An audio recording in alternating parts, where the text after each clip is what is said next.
வந்திருக்கின்ற அனைத்து ஆன்மீக பெருமக்களுக்கும் அடியேனுடைய நமஸ்காரத்தை முதல்ல தெரிவிச்சுக்கிறேன். இந்த 78வது ஆண்டு குரு பூஜை, இந்த ஆராதனை ஸ்ரீமத் கொண்டையானந்தர், ஸ்ரீ பர்வத மகரிஷி, ஸ்ரீமத் லலிதானந்தநாதன் சொல்லக்கூடியவருடைய ஆராதனை 78வது வருஷம் இங்கே இன்றைக்கி ஆரம்பித்து நடந்துட்டுருக்கு. இன்றைக்கி மட்டும் இல்லை, இன்னும் நாளைக்கும் இருக்குது. நாளைக்கு வசந்த பஞ்சமிங்கிறதுனால இங்கே பிரத்யட்சமாக இருக்கக்கூடிய அம்பாள் ரேணுகா பரமேஸ்வரி, அவளுக்கு விசேஷ பூஜை ஹோமங்கள்லாம் நாளைக்கு அதுவும் ஏற்பாடாயிருக்கு. ஆக இந்த 2 நாளும் எல்லாரும் இருந்து இந்த சத்சங்கத்தை பரிபூர்ணமாக அனுபவிக்கணும். இப்படிப்பட்ட ஒரு சத்சங்கத்தில் என்னையும் சேர்த்துண்டு எனக்கும் ஒரு வாய்ப்பு கொடுத்து இந்த குரு ஸ்ரீ கொண்டையானந்தரை பற்றி, கொண்டையா சுவாமிகளை பற்றி சொல்கிறதுக்கு ஒரு வாய்ப்பு கொடுத்ததுக்காக இந்த ரேணுகா ட்ரஸ்ட் நிர்வாகிகளுக்கும், இதுக்கு மூல காரணமாக இருந்தார் நம்ம ராமகிருஷ்ண மாமா, அவர் தான் முதல்ல இதுக்கு இனிஷியேஷன் எடுத்தார், அவர் தான் இனிஷியேட் பண்ணினார். அவருக்கும் இந்த வெங்கடரத்னம் சாஸ்திரிகள் அவர்களுக்கும் எல்லாருக்கும் என்னுடைய முதற்கண் நன்றியை தெரிவித்துக் கொள்கிறேன். இன்னும் ஒரு மணி நேரம் இவரை பற்றி நிறையா சொல்லலாம். குருவோட மகிமையை பற்றி நமக்கு நிறையா சொல்லலாம்.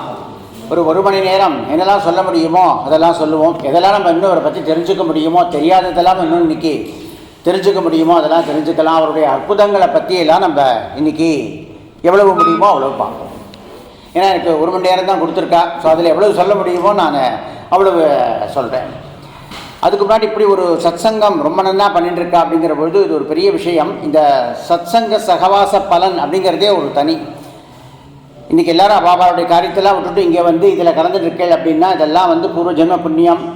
இந்த சத்சங்க சகவாசத்தில் கலந்துக்கிறதுனால நிறைய பலன், நிறைய புண்ணியம் நமக்கு சேருறது. அதனால தான் அவ்வையார் கூட சொல்கிறார் என்ன அப்படின்னாக்க, நல்லாரை காண்பதும் நன்றே, நலமிக்க நல்லார் சொல் கேட்பதும் நன்றே, நல்லார் குணங்கள் உரைப்பதும் நன்றே, அவரோடு இணங்கி இருப்பதும் நன்றே. நல்லவர்களை பார்க்கணும், அவள் சொல்கிறத கேட்கணும், அவருடைய நல்ல குணங்களை எல்லாருக்கும் எடுத்து சொல்லணும், அவரோடு எப்போதும் இருந்தோம் அப்படின்னு சொன்னோமானால் இம்மை மறுமை எதுக்கு என்னெல்லாம் தேவையோ அத்தனையும் கொடுத்துருவார். அந்த அவளோட சேர்ந்து இருந்தாலே போகிறோம் அப்படின்னு சொல்லிட்டு. ஸோ அப்படிப்பட்ட இந்த ஒரு சத்சங்கத்தில் இன்றைக்கி எல்லாரும் சேர்ந்துட்டுருக்கேள். இந்த சத்சங்கத்தை பற்றி சொல்கிற பொழுது ஆதிசங்கரர் இன்னும் ஒரு படி மேலேயே போய் சொல்கிறார். என்ன அப்படின்னு சொன்னால், சத்சங்கத்வே நிசங்கத்வம், நிசங்கத்வே நிர்மோகத்வம், நிர்மோகத்வே நிச்சலதத்வம், நிச்சலதத்வே ஜீவன் முக்திஹி அப்படின்னு சொல்கிறார் அவர். இதுக்கு என்ன அர்த்தம் அப்படின்னு சொன்னோமானால், சத்சங்கத்வே நிசங்கத்வம், இந்த சத்சங்கத்தில் கலந்துக்கிறதுனால ஒரு பற்றற்ற தன்மை நமக்கு ஏற்படுறது.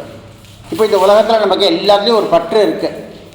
இது என்னுடைய அம்மா, இது என்னுடைய அப்பா, இது என்னுடைய பையன், இது என்னுடைய பொண்ணு, இப்படி எல்லாத்தையும் ஒரு பற்று வச்சுட்டு இருக்கோமோனோ. இந்த அதுலேருந்து, அந்த பற்றுலேருந்து இந்த சத்சங்கத்தில் நம்ம கலந்துக்கிறதுனால ஒரு பற்றற்ற தன்மை ஏற்படுறது அப்படின்னு சொல்கிறார் அவர். அது மட்டும் இல்லை, அந்த தன்மை ஏற்படுற பொழுது நிசங்கத்வே நிர்மோகத்வம் அப்படின்னாக்க ஒரு இந்த மாயை, இது ஒரு மாயை. இந்த மாயைக்குள்ளே நம்ம எல்லாம் சிக்கின்னு இருக்கோம். இந்த மாயையிலேருந்து வெளியில் வரத்துக்கு இது உதவர் தான். இந்த மாயையிலேருந்து வெளியில் வரத்துக்கு, இல்லைன்னா என்ன ஆகுது அப்படின்னு சொன்னோம்னா, திருப்பி நம்ம பிறக்கிறோம், திருப்பி நம்ம இறக்குறோம். உணரபி ஜனனம் புனரபி மரணம். ஆக நம்ம இந்த சுழலில் மாட்டின்னு இருக்கோம். இந்த பிறவி பெருங்கடல் அப்படிங்கிற இந்த ஒரு பெரிய சுழல், இதுக்குள்ளே மாட்டின்னு இருக்கோம். இது ஒரு மாயை, இதுக்குள்ளேயே தான் இருக்கோம். இதை விட்டு நம்ம வெளியில் வரணும் அப்படின்னு சொன்னால் இந்த சத்சங்கம் உதவும் அப்படிங்கிறத இந்த ஆதிசங்கரர் சொல்கிறார். அது மட்டும் இல்லை, இந்த மாயிலேருந்து வெளியில் வந்தோம் அப்படின்னு சொன்னால் ஒரு யதார்த்தத்தை பற்றிய ஒரு விழிப்புணர்வு ஏற்படுறது. இதெல்லாம் ஒன்றும் நமக்கு பிரயோஜனம் இல்லை.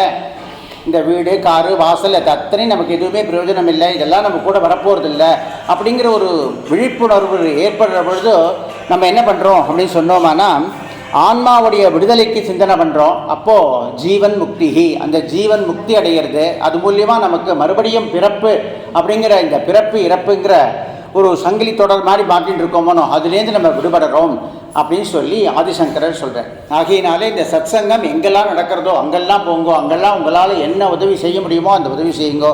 உங்களால் ஒன்றும் உதவி செய்ய முடியலையா, போய் உட்காந்து அங்கே என்ன சொல்கிறாலோ அதை கேளுங்கோ. அதுவே ஒரு பெரிய புண்ணியம்.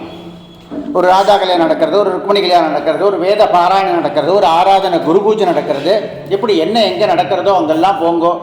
உங்களால் சரீர ஒத்தாசை பண்ண முடிஞ்சால் சரீர ஒத்தாசை பண்ணுங்கோ, பணத்தால் ஒத்தாசை பண்ண முடிஞ்சால் பணத்தால் ஒத்தாசை பண்ணுங்கோ. அப்படி இல்லை அப்படின்னு சொன்னால் அங்கே போய் உட்காந்து அங்கே நடக்கிறத முழுக்க காதால் கேளுங்கோ. அதுவே ஒரு பெரிய பலன், அதுவே ஒரு பெரிய புண்ணியம் அப்படிங்கிறத இந்த ஆதிசங்கரர் சொல்கிறார்.